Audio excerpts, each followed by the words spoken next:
बिहार में मतदान खत्म और अब महाराष्ट्र की सियासत में गर्मी बढ़ गई है।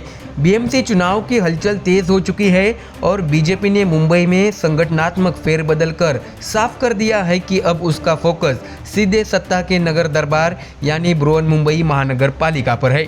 मुंबई की सियासत में कौन किसके साथ, कौन किससे अलग, आइए पूरी तस्वीर दिखाते हैं। दर्शकों, आपको बता दें कि बिहार चुनाव के शोर के बीच अब बीजेपी की नजर मुंबई पर है। बीएमसी यानी एशिया की सबसे अमीर नगर पालिका का चुनाव आने वाला है और बीजेपी ने तैयारी मोड ऑन कर दिया है।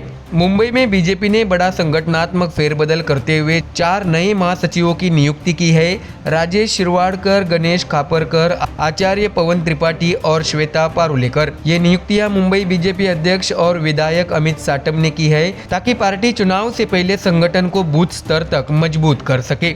ऐसे में दर्शकों, अब सवाल ये है बीएमसी चुनाव कब होंगे और किस किस पार्टी की क्या चाल है। बता दें कि अगले साल जनवरी 2026 के आसपास होने वाले इन चुनाव से पहले महाराष्ट्र के राजनीति में नई जोड़ घटाव की कवायद शुरू हो चुकी है। माना जा रहा है कि बीएमसी चुनाव जनवरी 2026 में हो सकते हैं।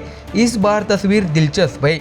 एक और महायुति यानी बीजेपी, एकनाथ शिंदे की शिवसेना और अजित पवार की एनसीपी मिलकर मैदान में उतरने की तैयारी में है। वहीं दूसरी ओर विपक्षी खेमे में रणनीति उलझी नजर आ रही है।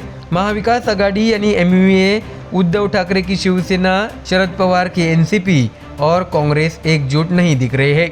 कांग्रेस ने तो साफ कर दिया है कि वो अकेले चुनाव मैदान में उतरने की तैयारी कर रही है। यानी दर्शकों, कांग्रेस का अकेले लड़ने का ऐलान एमयूए में दरार की नई निशानी है। पार्टी सूत्रों का कहना है कि कांग्रेस को बीएमसी में 30-35 सीटें मिल सकती है और वो इस बार अपने दम पर प्रदर्शन सुधारना चाहती है।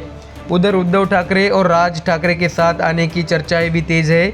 सूत्र बताते हैं दोनों ठाकरे बंधु इस बार एक साझा रणनीति बना सकते हैं ताकि शिवसेना की विरासत मुंबई में फिर से दिखे। लेकिन शरद पवार की स्थिति अब भी स्पष्ट नहीं है। ना वे उद्धव के साथ पूरी तरह है, ना महायुति के साथ जुड़ने को तैयार। यानी मुंबई की सियासत अब कई ध्रुवों में बट रही है।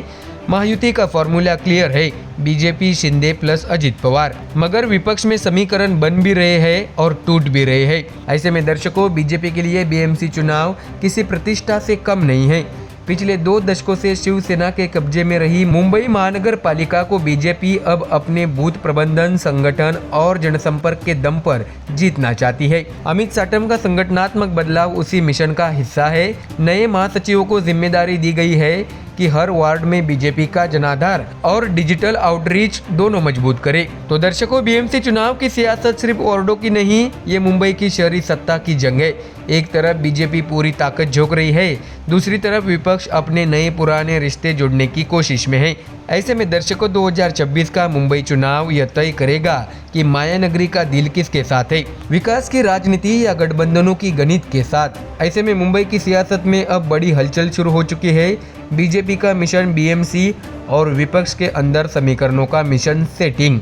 देखना होगा 2026 की शुरुआत में कौन करेगा मुंबई पर राजनीतिक राज। तो दर्शकों, फिलहाल इस खबर में इतना ही। देश और दुनिया की बाकी और खबरें जानने के लिए जुड़े रहिए हमारे चैनल MDR न्यूज़ के साथ। धन्यवाद।